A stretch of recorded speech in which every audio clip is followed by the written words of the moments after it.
ಅಂತಿಮ ಅಂತಿಮ ಸ್ವಾಭಿಮಾನಿ ಕನ್ನಡಿಗರ ಹೋರಾಟಕ್ಕೆ, ಸಮಾನ ಮನಸ್ಕರ ಕನ್ನಡಿಗರ ಹೋರಾಟಕ್ಕೆ,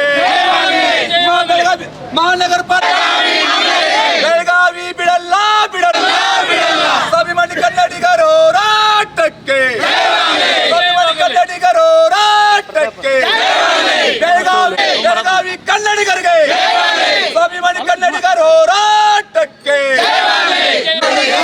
ಪುಣ್ಯನೈತೆ ಪುಣ್ಯನೈತೆ, ನಮ್ಮದೋ ನಮ್ಮದೋ ಪುಣ್ಯನೈತೆ, ಯಾರ ಪುಣ್ಯನೈತೆ, ಯಾರ ನಮ್ಮದೋ ನಮ್ಮದೋ ನಮ್ಮದೋ ನಮ್ಮದೋ, ಯಾರ ಪುಣ್ಯನೈತೆ ನಮ್ಮದೋ ನಮ್ಮದೋ, ಏತಕ್ಕಾಗಿ ಬಿಡಲ್ಲ ಬಿಡಲ್ಲ, ಬೆಳಗಾವಿ ಕರ್ನಾಟಕ ಬೇಕೇ ಬೇಕು, ಸ್ವಾಭಿಮಾನಿ ಕನ್ನಡಿಗರು, ಸ್ವಾಭಿಮಾನಿ ಕನ್ನಡಿಗರು.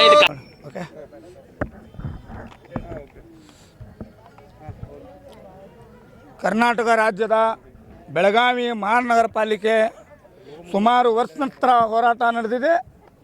ಬೆಳಗಾವಿ ಅವಿಭಾಜ್ಯ ಅಂಗ ಅನ್ನೋ ವಿಚಾರವಾಗಿ ಬೆಳಗಾವಿಯ ಮಾಧ್ಯಮ ವರದಿ ಜಾರಿಗೆ ತರಬೇಕಂತ ನಾವು ಸುಮಾರು ವರ್ಷ ನಂತರ ಹೋರಾಟ ಕೂಡ ಮಾಡಿದರು. ಮೊನ್ನೆ ಏನು ಮಾತುಕತೆಯನ್ನು ನಮ್ಗೆ ಕೊಟ್ಟಿದ್ದಾರೆ, ಮಹಾಜನ ವರದಿ ಜಾರಿಗೆ ತರ್ತೀವಿ, ಮಹಾಜನ ವರದಿಯನ್ನು ನಾವು ಮಾಡ್ತೀವಿ ಅನ್ನುವಂಥ ಆ ಮಾತಿನ ಪ್ರಕಾರ ವಿಶ್ವಾಸದಿಂದ ನಾವೆಲ್ಲ ಶಾಂತ ರೀತಿಯಿಂದ ಗಪ್ಪಿದ್ದೀವಿ. ಏನು ಈಗ ಒಂದು ವಾರದಿಂದ ಒಂದು ಪತ್ರಿಕೆ ಗೋಷ್ಠಿನ ಒಳಗೆ ನಾವು ಎಲ್ಲ ಪತ್ರಿಕೆ ಒಳಗೆ ಕೊಡ್ತಾ ಇದ್ದೀವಿ. ಆದರೂ ಪತ್ರಿಕೆ ಮುಖಾಂತರ ಬಂದರೂ ಕೂಡ ಯಾರಾದರೂ ನಾವು ಮಹಾಜನ ವರದಿಯನ್ನು ಜಾರಿಗೆ ತರ್ತೇವೆ ಅನ್ನುವಂಥ ಯಾರ್ದು ಮಾತನ್ನು ಹೇಳಿಲ್ಲ.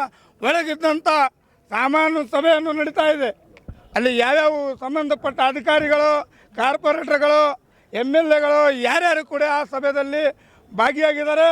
ಮಹಾಜನ ವರದಿಯನ್ನು ಜಾರಿಗೆ ಕೂಡ ತರಲಿಲ್ಲ ಅಂದ್ರೆ ಮಹಾನಗರ ಪಾಲಿಕೆಯಿಂದ ಯಾರಿಗೂ ಹೊರಗೆ ಬಿಡುವಂಥ ಅವಕಾಶ ಕೊಡೋದಿಲ್ಲ ಅಂತ ಕರ್ನಾಟಕ ರಕ್ಷಣಾ ವೇದಿಕೆ ಆಗಿರ್ಬೋದು, ಕನ್ನಡ ಪರ ಸಂಘಟನೆಗಳು ಆಗಿರ್ಬೋದು, ಇವತ್ತು ಎಲ್ಲ ಕನ್ನಡ ಪರ ಸಂಘಟನೆಗಳು ಸೇರಿಕೊಂಡು ಮಹಾನಗರ ಪಾಲಿಕೆಗೆ ಮುತ್ತಿಗೆ ಹಾಕುವ ಮೂಲಕ ಹೊರಗಡೆ ಮಹಾನಗರ ಪಾಲಿಕೆ ಹೊರಗಡೆ ನಾವು ಧರಣಿ ಸಾಕ್ತಾ ಇದ್ವಿ.